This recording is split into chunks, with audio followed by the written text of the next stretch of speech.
જ્યારે કુર્તીમાં આવી રીતે નેક આપેલું હોય વર્ક કરેલું અને જે પ્રમાણે નેકનો શેપ છે વર્કમાં તે જ પ્રમાણે નેક બનાવવાનું હોય ત્યારે થોડો પ્રોબ્લેમ થાય છે અને આ પ્રોબ્લેમ બિગનર્સને વધારે થાય છે. તો આજે આપણે એકદમ ઇઝી રીતથી આ નેકનું કટિંગ અને સ્ટિચિંગ બંને જોવાના છીએ, જેનાથી ફિનિશિંગ અને ફિટિંગ બંને સારું આવે. આવા નેકમાં સ્ટિચિંગ કરતાં કટિંગ સૌથી મહત્ત્વનું છે. જે પ્રમાણે નેકનો શેપ છે તે જ પ્રમાણે કટિંગ કરવાનું છે. જે મેં કટિંગ કરી લીધું છે, પણ તમને એકદમ નજીકથી બતાવું કે જે રીતે નેકનો શેપ છે તે જ પ્રમાણે મેં કટિંગ કર્યું છે. પણ આપણે નેકના ફિનિશિંગ આપવામાં, સિલાઈ લગાવવામાં જેટલી જરૂર છે તેટલું કાપડ મેં એક્સ્ટ્રા રાખ્યું છે. આપણે રેગ્યુલર કુર્તીનું કટિંગ કરતા હોઈએ ત્યારે કાપડને આ રીતે ફોલ્ડ કરી અને નેકનો શેપ આપીએ છીએ, જેથી નેકનો શેપ બંને સાઈડથી સરખો આવે. પણ જ્યારે આવું વર્કવાળું નેક હોય ત્યારે હંમેશા ખોલી અને કટિંગ કરવાનું, જેનાથી નેક છે તે વ્યવસ્થિત બને. તમારે કુર્તીમાં અસ્તર લગાવવાનું છે તો નેક કટિંગ કર્યા પહેલાં પણ લગાવી શકો અને આટલું નેક કટિંગ કર્યા પછી પણ લગાવી શકો.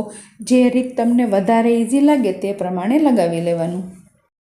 આ નેક કટિંગ કરવામાં તમારે બીજા કોઈ માપ લેવાની જરૂર નથી. જે પ્રમાણે નેકમાં વર્ક આપ્યું છે તે જ પ્રમાણે નેક કટિંગ થશે.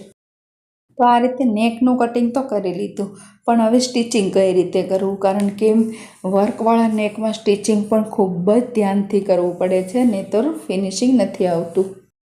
તો અહીંયા નેક કટિંગ કર્યા પછી જે આ વચ્ચેનો ભાગ છે તેનો યુઝ કરી અને નેકમાં આપણે ફિનિશિંગ આપવાનું છે.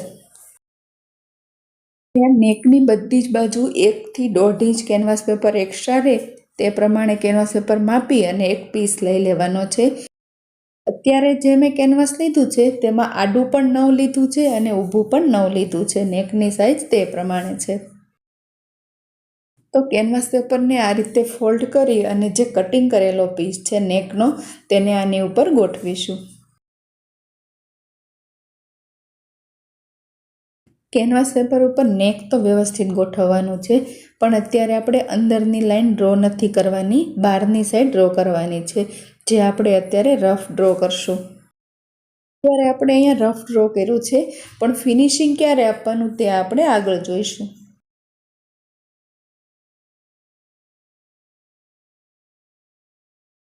તો આટલું થઈ ગયા પછી હવે કુર્તીનું જે એક્સ્ટ્રા કાપડ હોય તે લઈ લેવાનું છે અને આ પેપર ઉપર તમે એ કાપડને સિલાઈથી પણ લગાવી શકો અથવા તો ઇસ્ત્રી પણ કરી શકો. મેં કાપડને આ રીતે ઇસ્ત્રી કરી અને વ્યવસ્થિત કરી લીધું છે. ત્યાર પછી હવે જે એક્સ્ટ્રા કાપડ છે તેને આ રીતે કટ કરી લઈશું. આટલો વિડીયો જોયા પછી તમને થશે કે આ નેક બનાવવું તો ઇઝી છે, પણ ઇઝી છે, એકદમ ઇઝી છે નેક બનાવવું, નેકમાં ફિનિશિંગ લાવવું. પણ તમારે કટિંગ કઈ રીતે કરવું અને સિલાઈ કઈ જગ્યાએ અને કેવી રીતે લગાવી તે શીખવું જરૂરી છે, તો જ વર્કવાળા નેકમાં ફિનિશિંગ આવે છે. હવે અહીંયા ધ્યાનથી જોજો, આપણે જે કટિંગ કરેલો પીસ છે તેને નેકના એકદમ સેન્ટરમાં ગોઠવવાનો છે. બંને સાઈડના શોલ્ડર એક જ સરખા આવે તે જ રીતે એકદમ સેન્ટરમાં ગોઠવીશું અને પિન કરી લઈશું. અહીંયા હું તમને એક ટિપ્સ આપીશ કે સિલાઈ કામ કરતી વખતે જ્યાં જરૂર હોય ત્યાં આ રીતે પિન લગાવી લેવી. પિન લગાવવાથી તમારે સિલાઈ ઓછી ખોલવી પડશે અને સિલાઈ કામમાં ફિનિશિંગ પણ આવશે.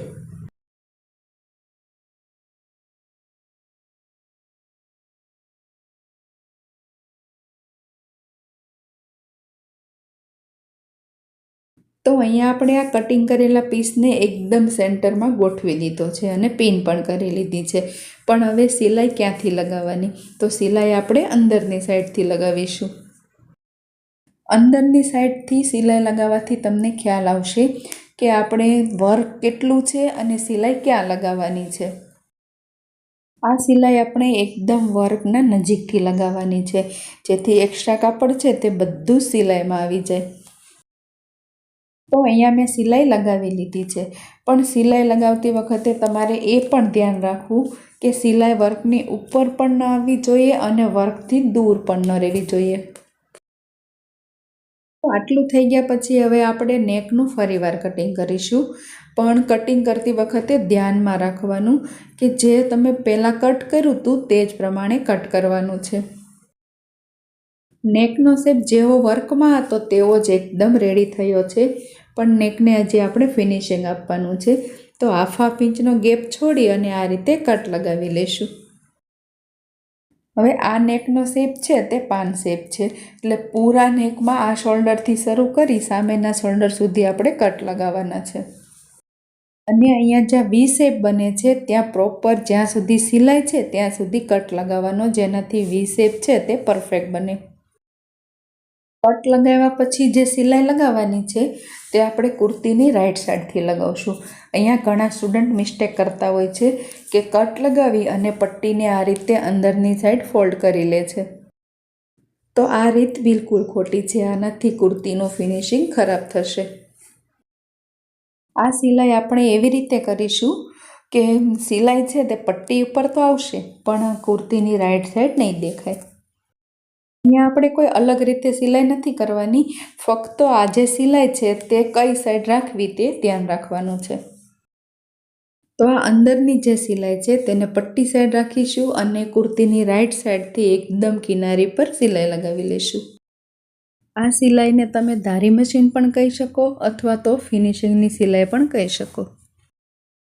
આ સિલાઈ કરવાથી પટ્ટી એકદમ સરસ અંદરની સાઈડ ફોલ્ડ થશે અને રાઈટ સાઈડથી ફિનિશિંગ પણ ખૂબ જ સરસ આવશે. અહીંયા આપણે નેકમાં રાઈટ સાઈડ તો ફિનિશિંગ આપી દીધું, પણ હવે અંદર જે એક્સ્ટ્રા કાપડ છે ત્યાં પણ ફિનિશિંગ આપવું એટલું જ જરૂરી છે. આ સિલાઈ પણ એવી રીતે લગાવી કે કુર્તીમાં જે વર્ક છે તે ખરાબ ન દેખાય. આ કટિંગ જ્યારે આપણે કેનવાસ પેપરમાં કર્યું ત્યારે મેં તમને કીધું હતું કે આપણે આ કટિંગ રફ કર્યું છે. તો હવે નેકનો જે શેપ છે તે પ્રમાણે કાપડ રાખી અને એક્સ્ટ્રા કાપડને કટ કરી લઈશું. અહીંયા કાપડ કટ થાય છે ત્યાં સુધી તમે ચેનલને સબસ્ક્રાઈબ નથી કરી તો કરી દેજો, જેથી આવા જ નવા વિડીયો જોઈ શકો. તો આ રીતે એક્સ્ટ્રા કાપડ તો કટ કરી લીધું, પણ હવે પટ્ટીમાં ફિનિશિંગ આપવા માટે આ રીતે એકદમ પતલું ફોલ્ડ કરી લેવાનું છે. હવે નેકમાં આપણે છેલ્લી સિલાઈ લગાવશું. જો આ સિલાઈ ન લગાવો તો કુર્તી પહેર્યા પછી જે એક્સ્ટ્રા કાપડ છે તે નેકમાં બહારની સાઈડ આવશે. એટલે એવી રીતે લગાવવાની કે જે વર્ક છે તે ખરાબ ન થાય અને સિલાઈ લગાવ્યા પછી વર્કમાં ઉપર દેખાય નહીં.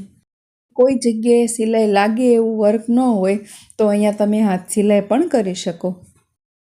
તો આ રીતે પૂરું નેક રેડી કરી લીધા પછી છેલ્લે ઇસ્ત્રી કરી લેવી. ઇસ્ત્રી કરવાથી નેકમાં ફિનિશિંગ વધારે સારું આવશે. અને છેલ્લે તમને આ નેક કટિંગ અને સ્ટિચિંગની રીત કેવી લાગી તે મને કોમેન્ટ કરી દેજો અને વિડીયોને લાઈક પણ કરી દેજો. તો આવા જ નવા વિડીયો સાથે ફરી મળીશું. Thank you.